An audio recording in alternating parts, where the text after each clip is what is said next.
Olá, eu sou uma filha amada de Deus, nesse ciclo trabalhando questões que têm a ver com a procrastinação e com a confiança. Meu nome é Roseni. Queria dar boas-vindas a cada um de vocês nessa quarta especial. Eu fico sempre muito animada para chegar quarta-feira. Eu imagino cada um de vocês, eu não vejo a hora de nós podermos nos encontrar fisicamente, de nos encontrarmos presencialmente, mas nesse período Deus nos está dando esse privilégio. Então seja muito bem-vindo, seja muito bem-vinda. Nós estamos falando sobre o assunto feridos pela religiosidade. O nosso assunto é religiosidade, lidando com a religiosidade. E eu gostaria de ler um trecho com vocês. Está em Mateus, capítulo 23, versículo 23. Fala assim: ai de vocês, mestres da lei e fariseus, hipócritas! Vocês dão dízimo da hortelã, do endro e do cominho, mas têm negligenciado os preceitos mais importantes da lei: a justiça, a misericórdia e a fidelidade. Vocês devem praticar essas coisas sem omitir aquelas. Guias cegos! Vocês coam um mosquito e engolem um camelo. Ai de vocês, mestres da lei e fariseus hipócritas! Vocês limpam o exterior do copo e do prato, mas por dentro eles estão cheios de ganância e cobiça. Fariseu cego, limpe primeiro o interior do copo e do prato, para que o exterior também fique limpo. Ai de vocês, mestres da lei e fariseus hipócritas! Vocês são como sepulcros caiados, bonitos por fora, mas por dentro estão cheios de ossos e de todo tipo de imundície.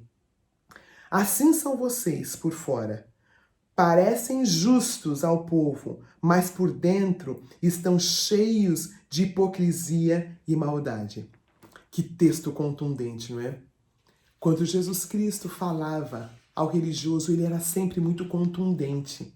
Diferente de quando ele falava com a pessoa que não conhecia a lei, com o pobre, com a viúva. Mas quando ele falava para o religioso, ele era muito contundente. Para a religião,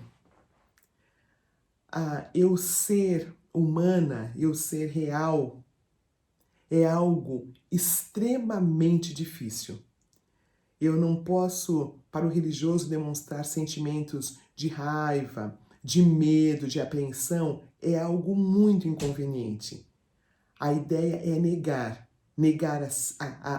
as necessidades sexuais, negar o meu medo, negar qualquer questão que me faça vulnerável precisa ser negada. Normalmente, o religioso tende a ser um ser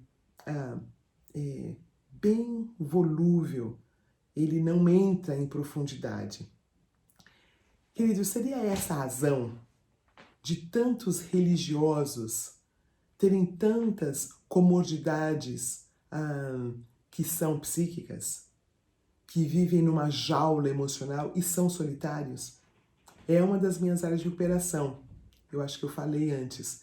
Então eu falo para o religioso com muito respeito, com muito amor, porque a maioria de nós que fomos criados dentro da igreja temos isto impregnado em nós. Faz parte do nosso ser. E é uma das áreas mais difíceis de recuperação. Porque quando é álcool, quando é drogas, a gente sabe que é errado. Mas quando é religiosidade, vem num manto, vem de uma forma que parece que é alguma coisa boa. Foi dito no século passado, por um grande homem, cujo primeiro nome é Sigmund, que o religioso é um eterno bebê que não cresce por não se responsabilizar pelos seus ímpetos, desejos e afetos. Ele fala que são vítimas de pensamentos mágicos. O religioso põe tudo na conta de Deus ou na conta do capeta. Né? Se ele não casou, foi a vontade de Deus. Só que essa pessoa ficou na casa da mãe, assumiu essa mãe durante a vida toda. Ah, ou às vezes, essa filha ficou na casa do pai a vida toda. E ela coloca essa conta como se fosse Deus o responsável. Há situações em que a pessoa tem essa convicção, que realmente é um celibatário, é um celibato, então ela quer ficar solteira. Mas não dá para culpar Deus, que Deus que quis. Ou então, ela coloca tudo na conta do inimigo. Né? Eu caí porque Satanás veio, eu não resisti, eu caí. Então, Sigmund fala que a pessoa não cresce, fica com esse pensamento mágico. Os religiosos não assumem suas decisões, é sempre vítima. Vítima de Deus ou vítima do inimigo. Ele não tem o protagonismo da sua história.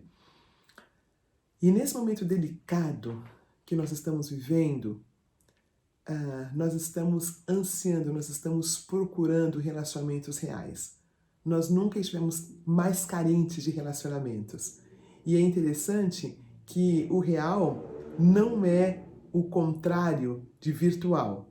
Virtual é antônimo do presencial. Então, nós podemos ter relacionamentos, nesse momento, virtuais reais.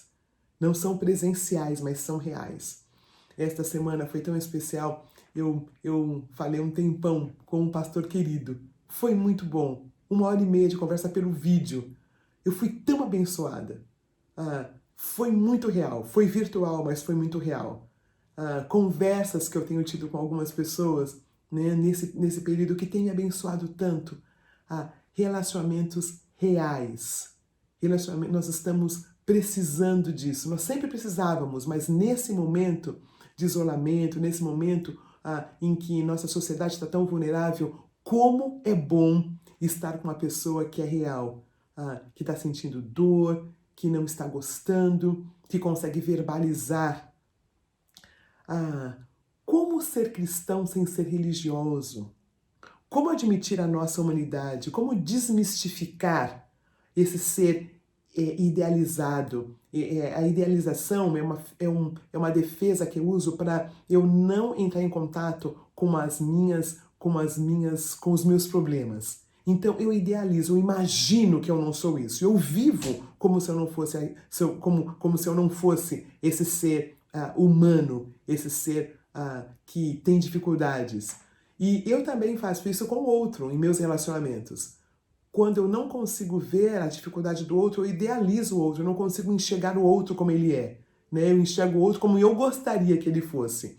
Mas nesse momento, é tão especial estarmos com pessoas reais. E como desfrutar de uma vida abundância, mesmo em meio a esse momento que estamos vivendo. Eu queria falar sobre algumas características dos fariseus. Os fariseus, na maioria deles, eram grandes religiosos. Eles faziam tudo direitinho. Davam o dízimo da hortelã, do cominho, porém negligenciavam a justiça, a misericórdia e a fidelidade. Eles seguiam a lei, assim, de um jeito exímio. Eles faziam tudo que a lei dizia, inclusive até aumentavam. A lei dizia que era para descansar no domingo, no 7º dia, né? Na verdade no sábado. E eles então diziam o que era para fazer, o que é que conjecturava trabalhar muito ou não trabalhar. Então se andasse tantos quilômetros era desrespeitar o sábado, mas se andasse tantos não era. Então eles acresciam a lei.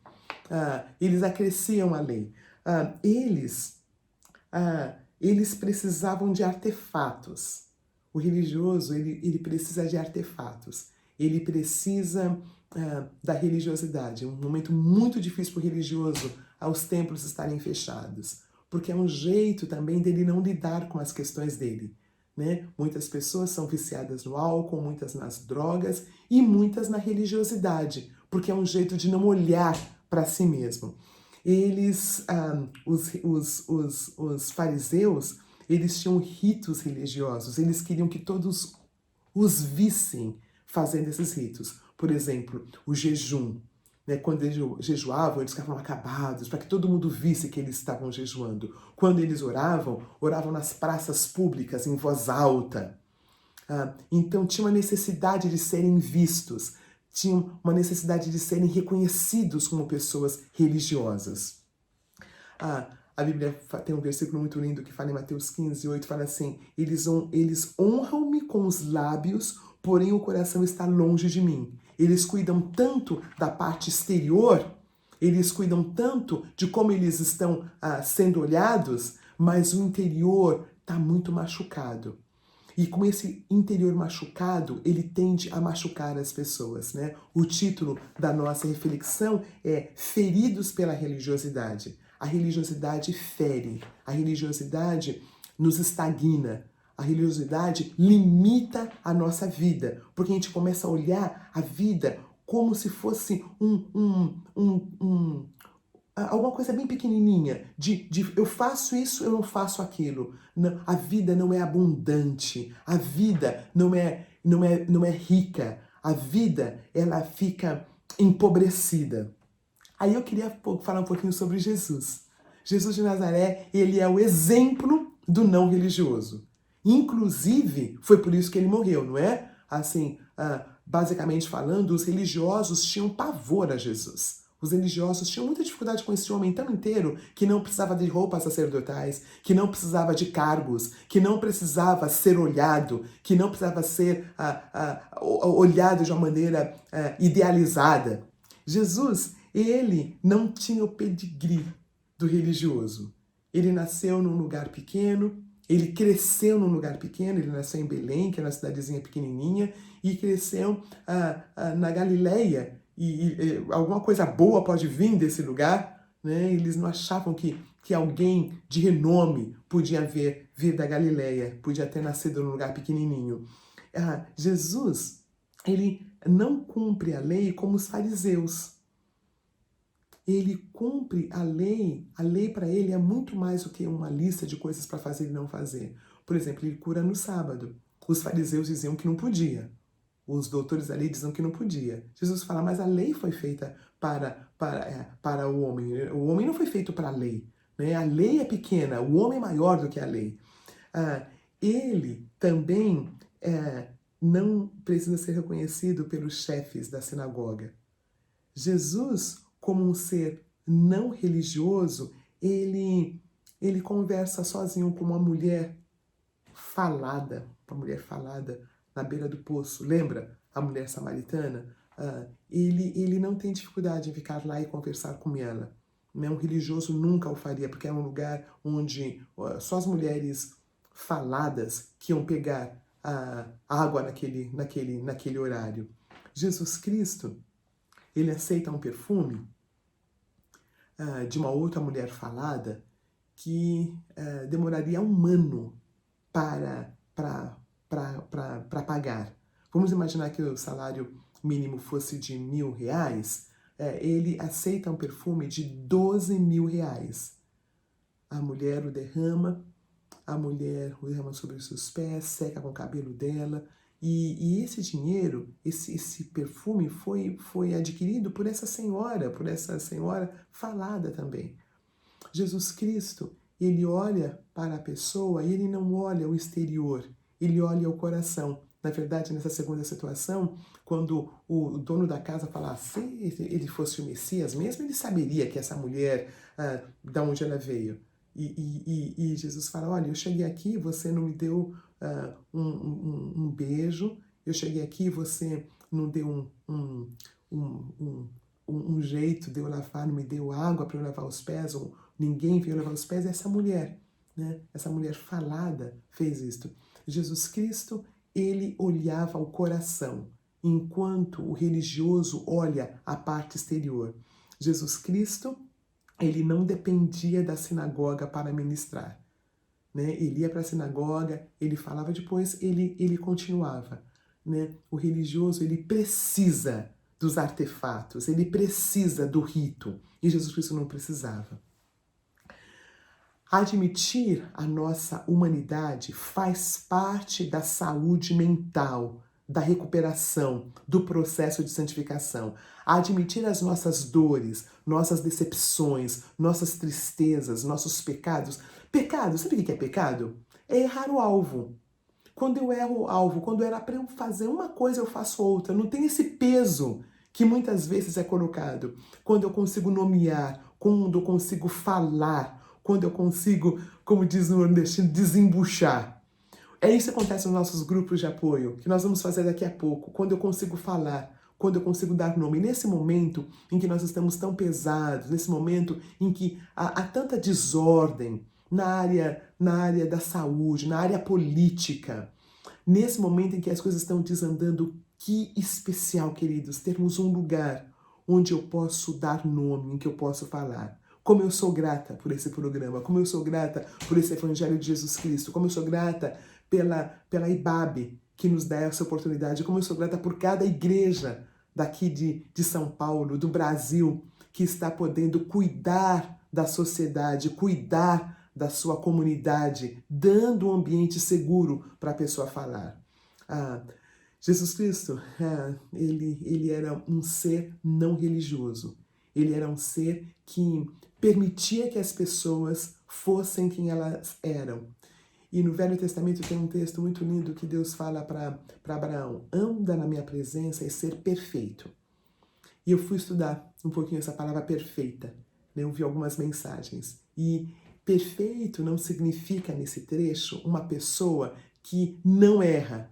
Muito pelo contrário, significa uma pessoa que é inteira, que é íntegra. Quando ela erra, quando ela não consegue chegar lá, ela fala: ande na minha presença e ser perfeito. Integridade, honestidade, coragem de ser imperfeito. Tem um livro, né? Coragem de ser imperfeito. Admitir onde estamos na nossa caminhada, nossa falta de paciência, nossa falta de honestidade, admitir que a gente não está gostando dessa situação, né? Admitir que é algo doloroso para com a gente, admitir nossos sentimentos, nossa intolerância.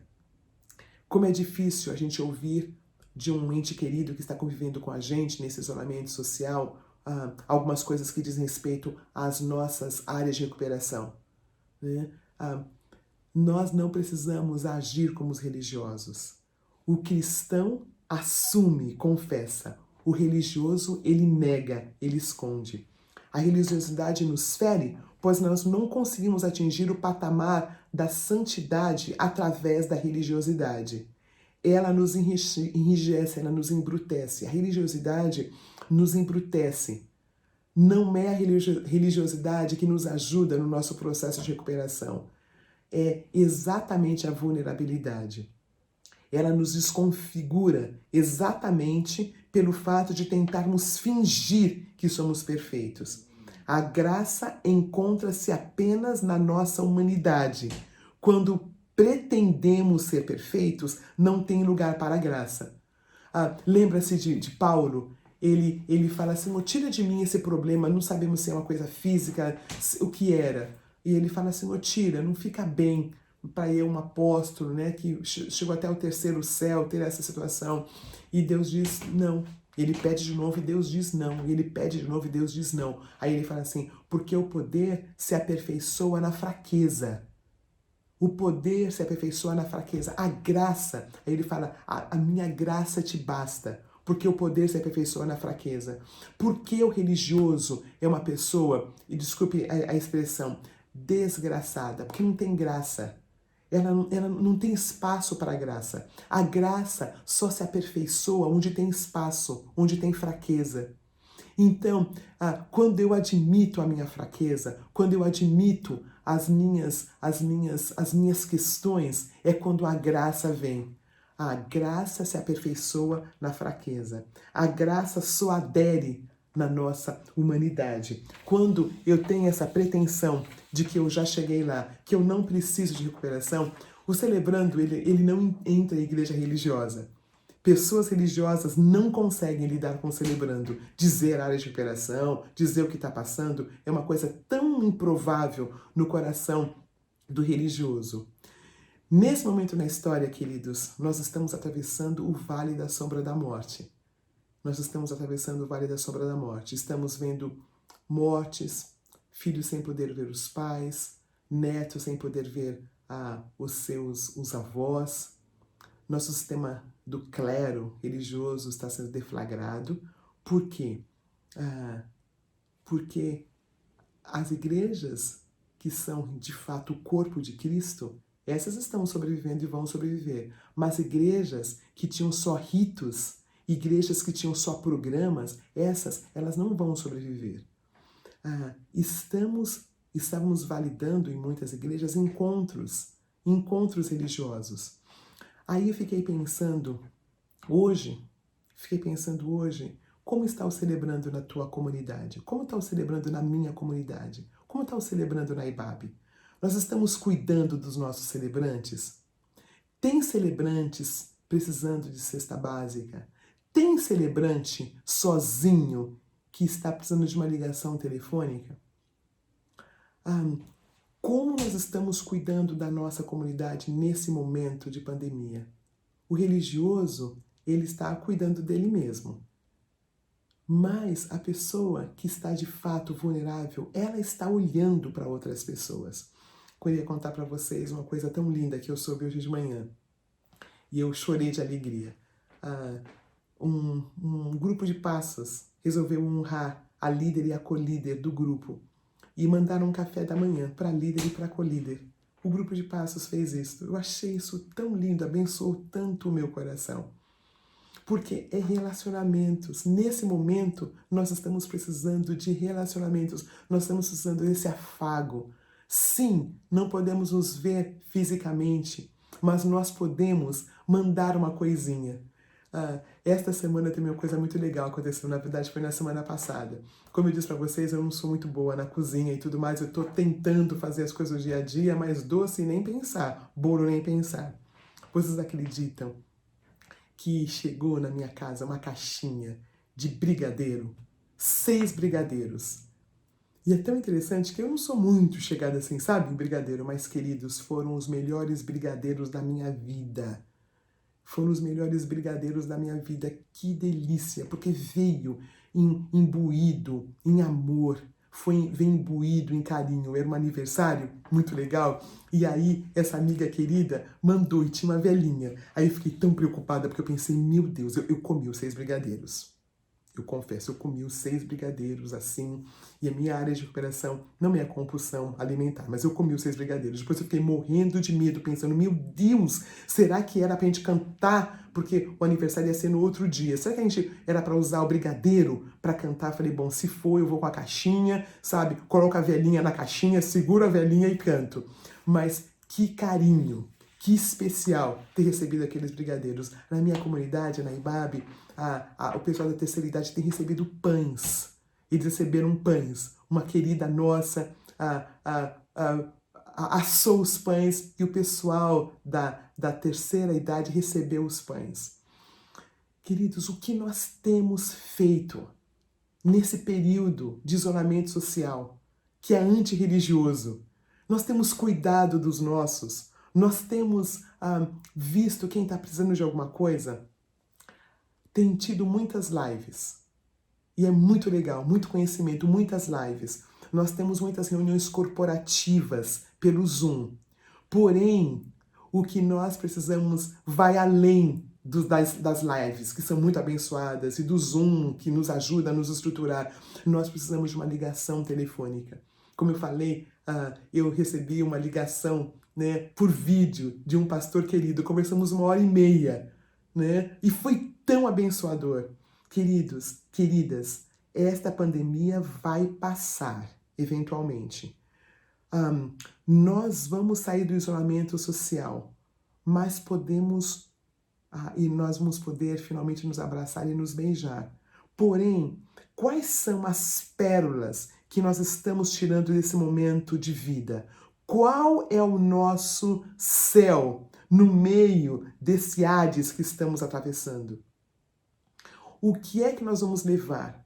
A pergunta mote de hoje é: o que eu posso fazer pelo meu próximo no meio dessa pandemia? O que eu posso fazer pelo meu próximo no meio dessa pandemia?